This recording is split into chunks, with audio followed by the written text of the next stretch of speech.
Hello and welcome into another edition of the Nashville Native. I'm your host, like always, Justin Hawkins. This is your reminder that here on the show that we talk about all things Nashville sports. You can follow along all our sports content on social media on Twitter, Facebook, Instagram, and YouTube, or you can send us an email to catch all things Nashville sports content. We've got a good show for you coming up. We start with the recap of the Titans' victory against Indianapolis on Sunday. Then we talk a little bit about the trade deadline for the Titans and what they might need. Plus, later we go into the Nashville Predators and we talk about the first 7 games of the season and where they're at so far. And then finally we close with the weekly segment, Best Moment of the Week. This is all next and you don't want to miss it.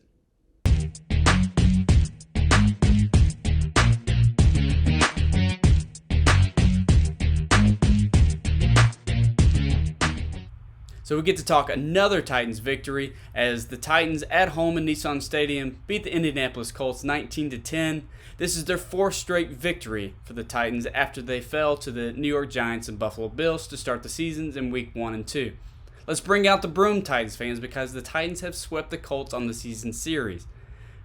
Since the retirement, this is a fun thing to notice. Since the retirement of Andrew Luck in 2018, the Titans have won 6 games to 2 against the Colts. I know the Colts are missing Andrew Luck, but the Titans are definitely taking hold of the Colts.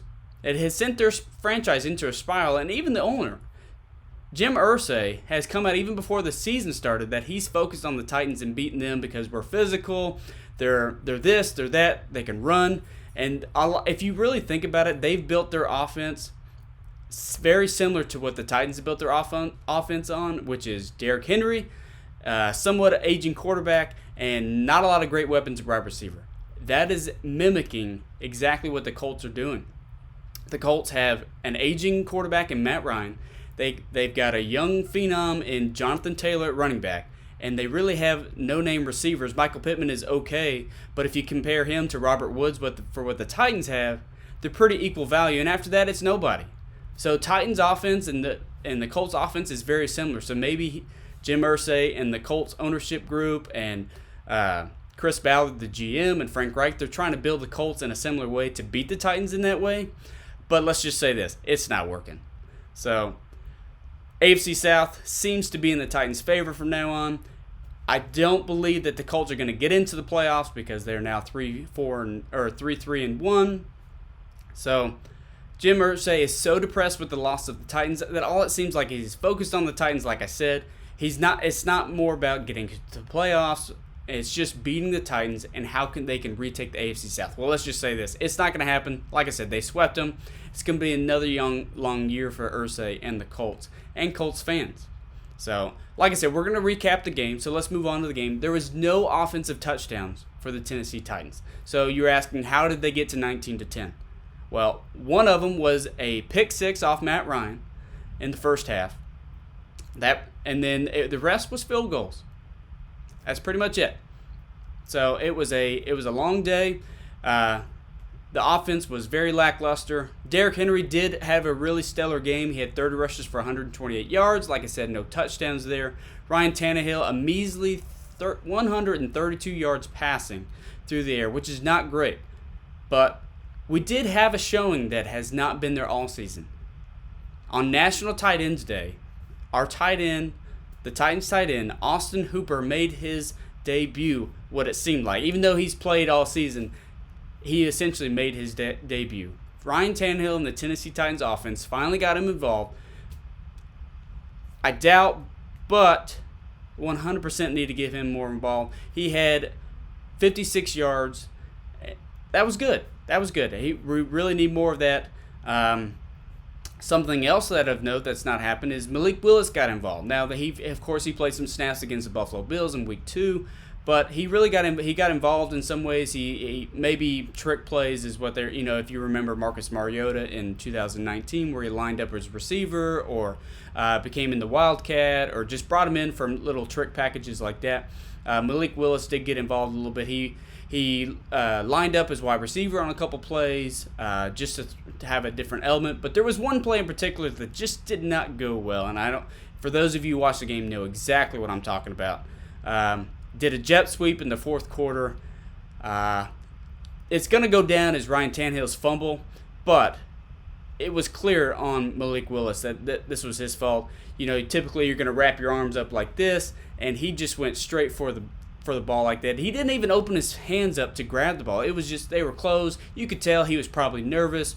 If they worked on this in practice, it didn't show because Malik Willis was just not ready.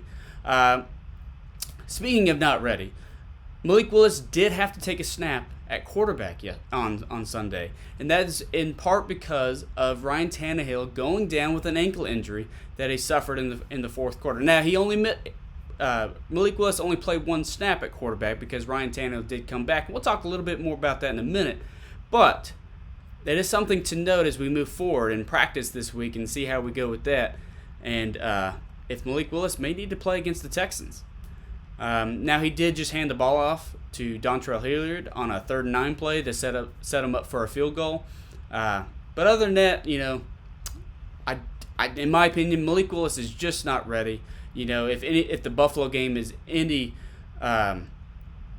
detail on what he might be like, I think that's very telling, and I think he just needs more time. Hopefully, Ryan Tannehill will be okay. And like I said, we'll talk about that in just a little bit. Going on to the defense, they came to play yesterday. 3 sacks, 2 interceptions, forcing Matt Ryan to his 9th interception on the season in just 7 games. Another thing about Matt Ryan is that he's also had 11 fumbles. He's had 20 turnovers just himself. And I'll tell you why in just a minute, what's going to happen after that. They also did force a fumble in the very last Colts possession, or the second to last Colts possession, to help seal the victory. No, it was the last. Danico Autry with another sack against his former team. You think he likes playing the Colts? It definitely seems like he really gets up for it. He was interviewed before the week started, and he definitely mentioned that how he gets up for the game and is very excited at all times to play the Colts. And it's clear that the Titans missed Bud Dupree. Bud Dupree just makes a difference. When he's healthy, this team on defense gets after the quarterback. They are a better run defense. There's clear disruption of the offensive line and getting good quarterback pressures. Now, he may not always get a sack, but he's there. He's always putting pressure, and in part that's why Ryan Tannehill had a couple of his interceptions, is good quarterback pressure. So, and then if you look at the secondary, this is by far the best day the secondary of the Tennessee Titans has had all season. And it's, like I said, by far it's the best. Terrence Mitchell showed up. Obviously, if you remember back into the Las Vegas Raiders game in Week 3, he was terrible. He was thrown on all day, let off big play after big play. But this week, the secondary didn't allow a single big play. I think the biggest play was 20 yards to Alec Pierce, and that was it. Decent coverage across the board, but more importantly, like I said, no big plays. This is a bend but don't break defense, and they showed that on Sunday.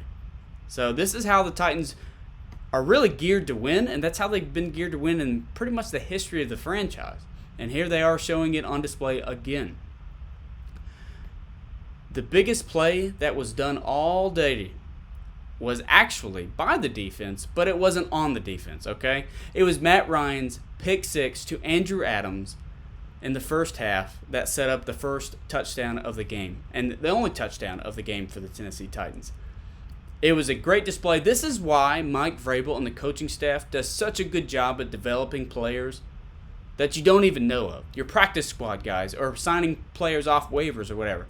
Players that you don't know of showing up week in and week out. And it was on display last year with all the injuries. 93 players in one season.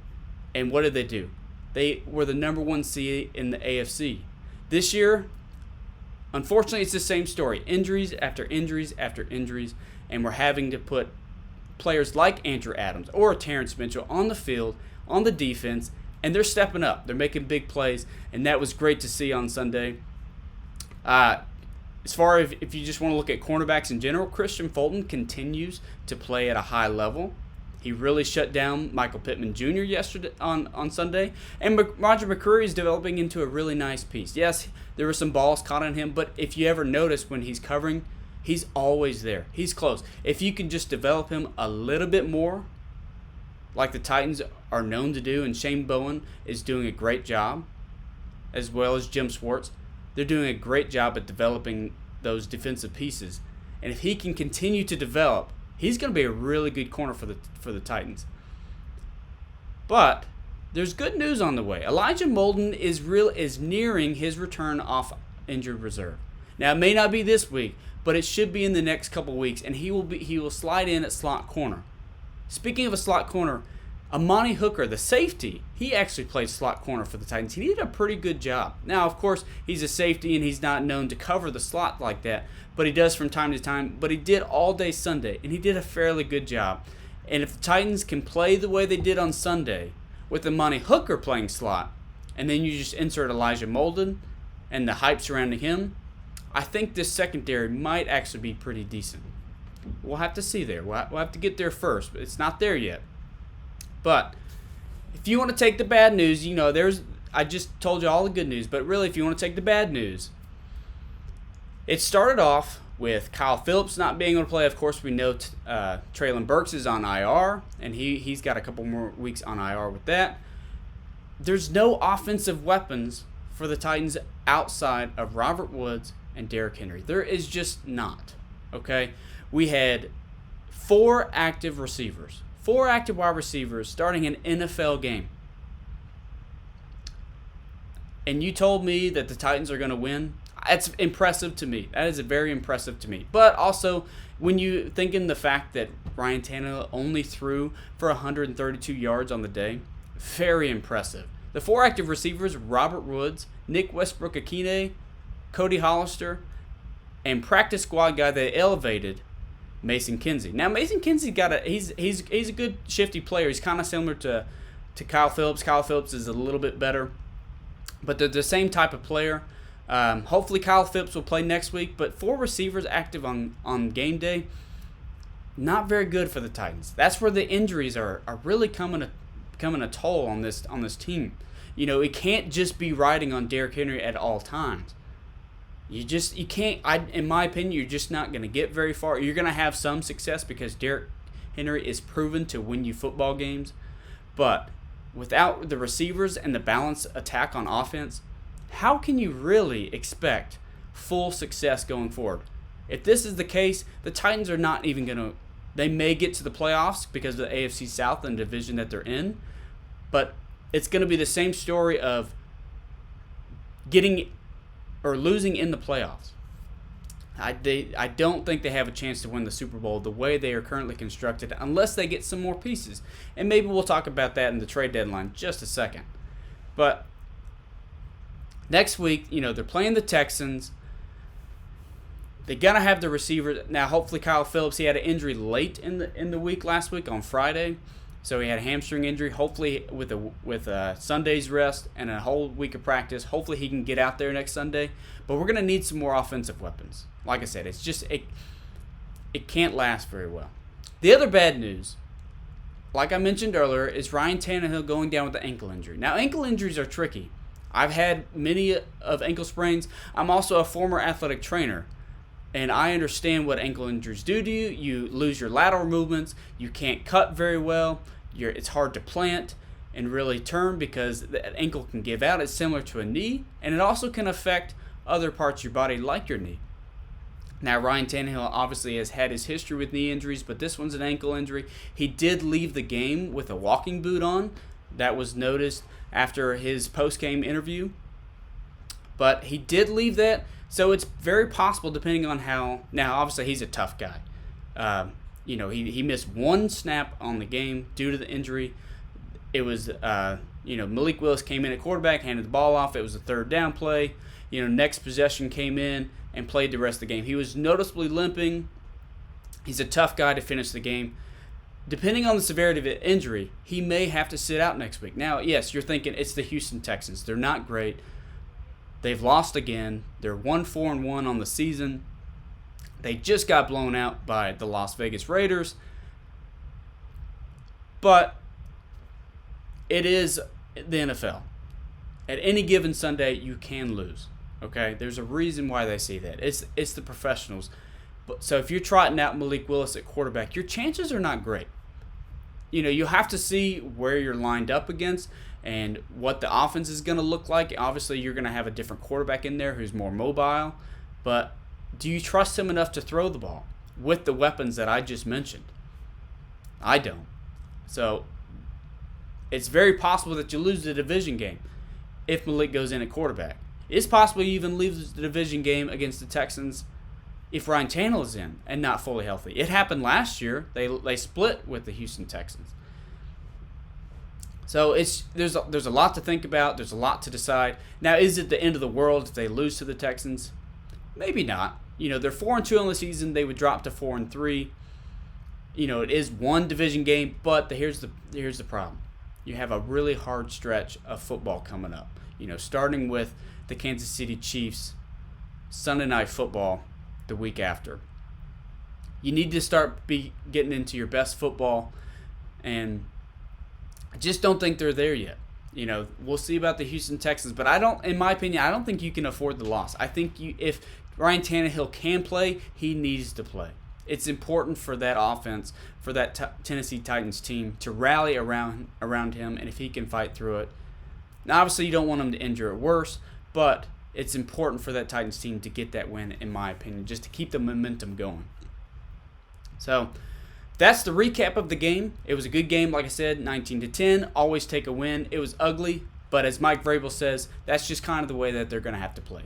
Kind of those gritty, run, pound and ground, just football games, and they've won them. They're winning them. They've won 4 straight, and they'll look to continue it next Sunday at, I think it's the afternoon game against the Houston Texans. So now what I was mentioning about the weapons that we currently have, the trade deadline's coming up. It's next Tuesday. Okay, so there's just 1 week from today to figure out who's available, what can you do to upgrade the team. Now, the history for John Robinson and the Tennessee Titans is not great for trades. Okay, or at least he doesn't make them during the trade deadline. There's been some big moves around the league. Of course, if you remember last week, Robbie Anderson from the Carolina Panthers he got traded to the Arizona Cardinals, the receiver out of Carolina there, and then also out of Carolina, star running back, Pro Bowler Christian McCaffrey was traded to the San Francisco 49ers last Thursday. So there's been some big moves already. Will the Titans take note of that? And are they going to make a trade? Based on history, I'm going to say no. But is there some needs that they need at this moment right now? Of course, there absolutely is. They need 2 positions, in my opinion, that they need right now. That's wide receiver and that's offensive tackle. Okay, Dennis Daly, the left tackle that came in from a trade, he's just not getting it done. He can't be relied on, and he's getting beat left and right. Okay, Nicholas Petit-Frere, you're a little bit invested in him, so do you keep him there? He's actually doing a pretty good job. He's doing a lot better than what Dennis Daly is doing on that left side. So you keep him in there, and then Dylan Radins has done an okay job at filling in at right guard for Nate Davis as he's been out the last few weeks. But it's really that left side of the line. Aaron Brewer, not great at the left guard, and then Dennis Daly, not great at the left tackle. So I'm not 100% sure on what options are out there at left tackle and what teams are going to be willing to give you. If it's a left tackle and he's a starting left tackle, why would teams want to get rid of him unless they're just selling house? Okay, so there's not a lot of great options out there. There is some that are still out there that are unsigned free agents. Are they great? Are they better than Dennis Daly? Why haven't the Titans already gotten them? Okay, one that I really like is Eric Fisher. He's a little bit older, but he's out there. He could probably do that, but it just depends. This late in the season, is he ready? I don't know. I don't, like I said, I don't think the Titans are going to make a trade, but if I would, that's my first position I'm starting at. The other position I'm starting at is wide receiver. Okay, like I said, your top receiver is Robert Woods. After that, on Sunday, there was nothing, okay? You're barely making ends meet with your tight end group that you're not even getting recognized and throwing the ball. Finally did to Austin Hooper. He's actually a decent tight end, but they're just not getting him the ball. Is that Hooper's fault for not getting open? I'm sure. But also, is it the scheme? Yes, it is the scheme because they're throwing more to tight end number 1, that their favorite, Jeff Swain. But they definitely need to get more involved or explore the wide receiver trade market that's out there because they're just not getting it done. 132 yards through the air against a Colts defense that's not all that great. That's not going to move the needle, okay? If you want to get to a Super Bowl, you're going to have to do something. I'm not saying trade for a number one receiver or anything like that because you do have Robert Woods and Treylon Burks. You need a depth piece, okay? Someone to complement those two receivers when they're healthy. And so that's what I'm exploring. Like I said, I doubt they do it, but if you think about what this offense is without Derrick Henry, it's not much. Now, they got through it last year when he went down, but Deontay Foreman's in Carolina. He's not going to go anywhere because they just traded Christian McCaffrey, so he's not going anywhere. He's doing great last Sunday. And then Dontre Hilliard you have, but do you trust him enough to be your sole RB1? I don't think so. But that's what the Titans are going to do. I highly doubt they trade. They're probably just going to keep exactly what they have and move forward and hope the injuries get better. I don't think so because the injuries are just a toll, and they need to start looking into their strength and conditioning and nutrition coaches and people because it's not good. It's not good, and it continues to be bad.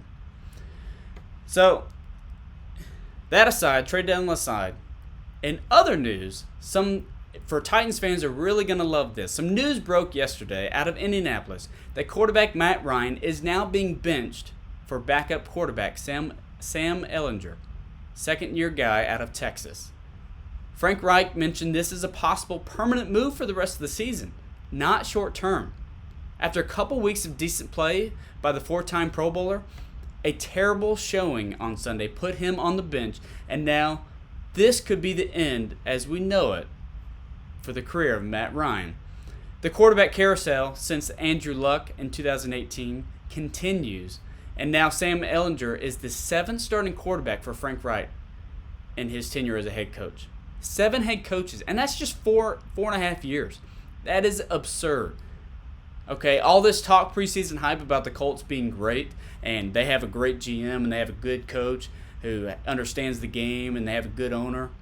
That's bullcrap because 7 quarterbacks in 5 years, almost 5 years, is absurd. Meanwhile, the Titans are sitting pretty and have had just 2 quarterbacks in Mike Vrabel's tenure. Okay, so the big preseason hype, overrated. Now the pressure is rising in Indy.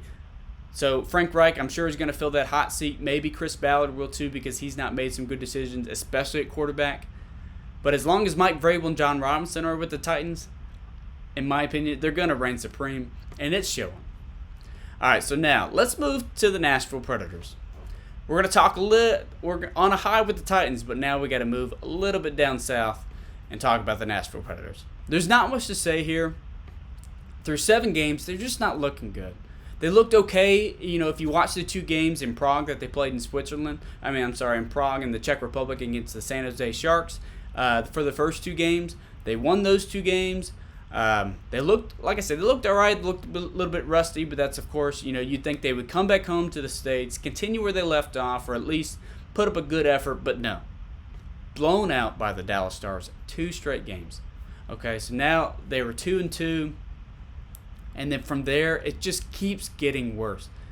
They showed out to L.A., but then they let them come back in the third period, lost in overtime. That was at home. That was their game on Tuesday at home last Tuesday. And then they go to Columbus on Thursday. Again, they're up in the third period, and they come back and lose 4-3 in the third period. Third period collapses, it seems, is the narrative so far. Now, it's just 7 games, and it's a very small sample size, but at the same time, that's all we have to go on. The Nashville Predators are channeling their inner Tennessee Titans with this whole, last part of the game collapse.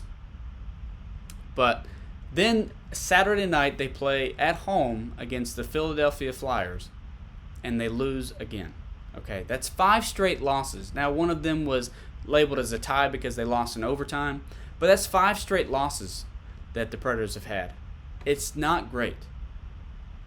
They don't play until this Thursday, so the 5 days off, hopefully will help them get their stuff into gear, and they will pick up the pace, and they will, just let the first 7 games behind them, leave it in the dust, and sail off and get it going to what they were doing last year. Not that they were all that great last year, but they were putting up stats like crazy. This year, let's get into those stats. Okay, through 7 games, the Preds have just 16 goals on the season. That's just over 2 goals a game. All right, that is near the bottom of the league. 31st, I believe, is what it is, out of 32 teams. Okay, they have just 7% on the power play. That is 30th in the league. Last in the league is their penalties. They are committing the most penalties in the league. Now, you also have to realize, because of their 2 games in Prague, they were the first 2 teams to play, or that was the first 2 games that they were played before anybody else even played. So not a lot of teams have gotten to 7 games, but yet they have by far committed the most penalties. Now, their penalty kill is decent. They're about middle of the row there, but not great. Obviously, things need to change. Okay, when you get into actual points and how the points are doing, it is not the same as last year, and I can tell you that. The Preds' top point scorer, Roman Josi, with 93 points last year. One of the best seasons in the history of the NHL by a defenseman. Has just 1 point on the season. It's not a goal, it's an assist. 1 point in 7 games. Their top goal scorers are Philip Forsberg and Matt Duchene from last year. 42 and 44 goals last year. 2 goals apiece. 4 points for each of them. 2 goals, 2 assists each. They're not getting it done. The people who you've paid the most money to, and Philip Forsberg just signed a new contract in the offseason. They're not getting it done. Like I said, it's a small sample size. I understand that. But the time is now to get it into gear. Otherwise, hot seats are going to get a little started. That fire is going to turn on, and John Hines, the head coach of the Predators, he's going to feel that hot seat get a little bit hotter each game that they lose. David Poile, if you think about David Poile, he was a great GM, but I think he's tailed off in the last few years. His decisions, he made a good decision, in my opinion, by signing defenseman Ryan McDonough, or trading for Ryan McDonough out of Tampa last year. Well-seasoned vet, couple Stanley Cups under his belt with the Lightning. That was a good trade. Improve the defense. Okay, help the offense by signing Nino Niederreiter as a free agent in the offseason, a right winger. Okay, speaking of Nino Niederreiter, he's your top goal scorer this year. You're the second line right winger. He's playing great so far. 4 goals, newly acquired. So you would think on paper you've got a better team, but no. They seem like really they just don't know how to play hockey, or at least they know how to play 2 periods worth of hockey. Last time I checked, this is a 60-minute game. Okay, not 40 minutes, but that's what they're playing. Like I said, it's kind of similar to what the Tennessee Titans do in the second half as far as their collapse go. But they're going to need to turn it around. Just like the Titans are slowly starting to score some more points in that second half, they're going to need to turn it around as well. Now, it's an 82-game season. It's a long season. I understand that. But again, this trend cannot happen if the Preds want to improve their season and get back to the playoffs and have some postseason success. They're not doing it right now. Their power play last year was top 10 in the league, if not top 5 in the league when the season ended. Being almost dead last, 30th. Okay, you're 2 away from dead last, and the way it's going, seems a little incompetent on that power play. The trend is they may get to that 30-second power play, but we'll see as time continues. So their little break until Thursday is much needed. Hopefully they get it turned around, and they'll need to, because like I said, that hot seat is gonna start to turn on, and it may not look good for the Preds if they can't get things going towards the end of the season. Trades may happen, they may blow it up. Now this is just obviously a prediction, but the Preds are good on paper, so my bet is that they'll figure it out. They got good depth. But the other thing is, Philip Tomasino, he played all season last year. Okay, he's still very young. They sent him down to Milwaukee to start the season. And instead, they're playing really a left wing carousel at that second line winger. So if the trend continues, just bring him up, let the youth play out, and do the best they can, and just fight for what you get. That's what the Preds are going to have to do, in my opinion. But we'll see how it goes. Like I said, they play at home Thursday against the St. Louis Blues. Hopefully the Preds can win. Now it's time to close out the show and do a little segment that I started on the last episode with the butt punt from the Miami Dolphins. And I had fun doing it, so I just had to continue it. So let's close out the show and do a little fun segment that I like to call the best moment of the week.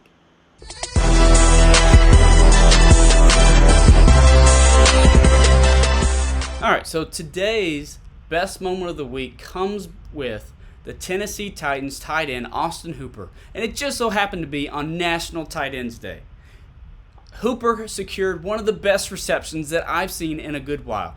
It kind of has that vibe of the Julian Edelman 2017 Super Bowl catch that he had against the Atlanta Falcons and their win. Hooper immediately was hit, and then he seemed to have dropped the ball, but he used excellent hand-eye coordination to locate that ball, secure it, and catch it mere just centimeters off the ground.